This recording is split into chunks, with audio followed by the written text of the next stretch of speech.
How do you actually find bugs? My 2-year experience was a write-up that I wrote on Medium 3 days ago approximately.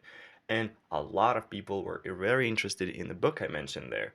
And how do I actually find bugs?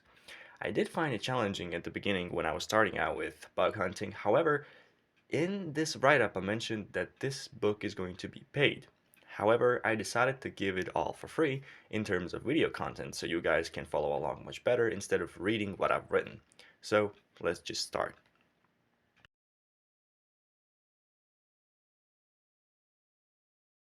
Today's topic will be XSS, which is the most common vulnerability there is. I still, to this day, find it very challenging to hunt for this vulnerability because it can hide in various places and often in plain sight. I will be using Mysteria's lab on Portswigger, which is just a cool way to give me a lab with an XSS. I have no clue where the XSS is, I just need to find it. I recommend you use this to sharpen your recon skills. After the lab loaded, I immediately went to Inspect Element. This is Chrome Developer Tools, and I use this all of the time to hunt for vulnerabilities, especially XSS. I will be navigating to Sources tab and then clicking on this index, which is clearly the source code of the current web page. Then I will just paste some symbols. This is the canary I use sometimes to just see what's being encoded and what's allowed.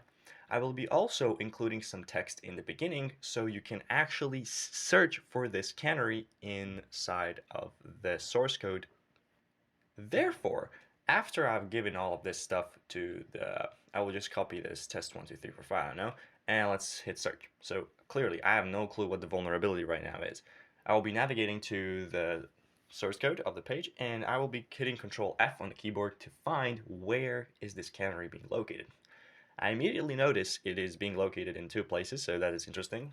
It is being returned in a response in two different places. The first place I assume is all safe, and the second place is it is being returned in a JavaScript variable. A bunch of stuff is being encoded, however I immediately notice something interesting. The single quote is not really encoded, it is rather being escaped. So I will be trying to explain right now what do I mean by everything.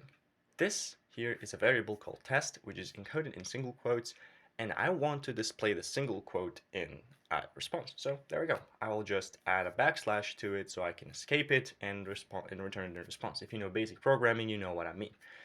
When the backend receives this, it just has a logic to add backslash where there is a single quote. So when we supply something like this is being returned. It is just escaped. So there is some protection against XSS. However, if I try to escape it on my own immediately and the server just adds backslash where there is a single quote, it will return an error in the client side. As you can see, this is an error because there are two backslashes now. So we can do something like this. We can give the payload of like this, and once this is being returned or yielded back to the web page, this is a malicious JavaScript. So let's just try to do that. Here, as you can see, obviously could be an XSS in here. So let's see if the server is doing it the way I thought it was going to do it. So I will immediately escape the single quote myself. I will just add in something like test123 to just so I know. And if I hit search, I can just now look for test123 in the response, and in here in the JavaScript, as you can see, there is an issue. Anything after the single quote I supplied can be interpreted as JavaScript code. So let's just see if that works. I'll be now navigating to the search bar and just pasting, some stuff. Searching the test123 again, the single quote, I forgot I had to escape it. And then I will be adding my own JavaScript now, because this is where you put the payload, apparently. I don't know, let's just test it, let's just see it. A lot of stuff just relies on testing. I could be wrong. So alert 1, and then I'll just add a comment to escape some stuff that I don't want to, and as you can see, yep, we can execute code, and this mysterious lab is solved. Quick note, I did not know what the vulnerability is or where it is. I just knew there is XSS. This is great for recon skills, and let's just see what can we conclude from this video. The conclusion would be just to paste some random symbols, just to see what is being returned in response, and then you can monitor that response to be creative about it. Thank you so much for watching this video.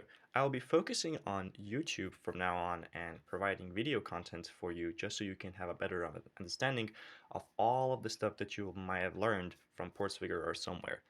I definitely did use Portswigger as my starting point when I was starting out 2 years ago, and it was amazing. So thank you so much for watching. Hit the subscribe if you want to, and I'll see you in the next video where I'll be explaining the next vulnerability. In case you have something that you did not understand, you can hit me up on email. Or Instagram. I will leave the link in the description. I'm sorry if I don't answer to all your messages. I get a lot of messages on a daily basis. But just comment down on this video what I should do next, or if I haven't explained something properly. I will try to do it again. See ya.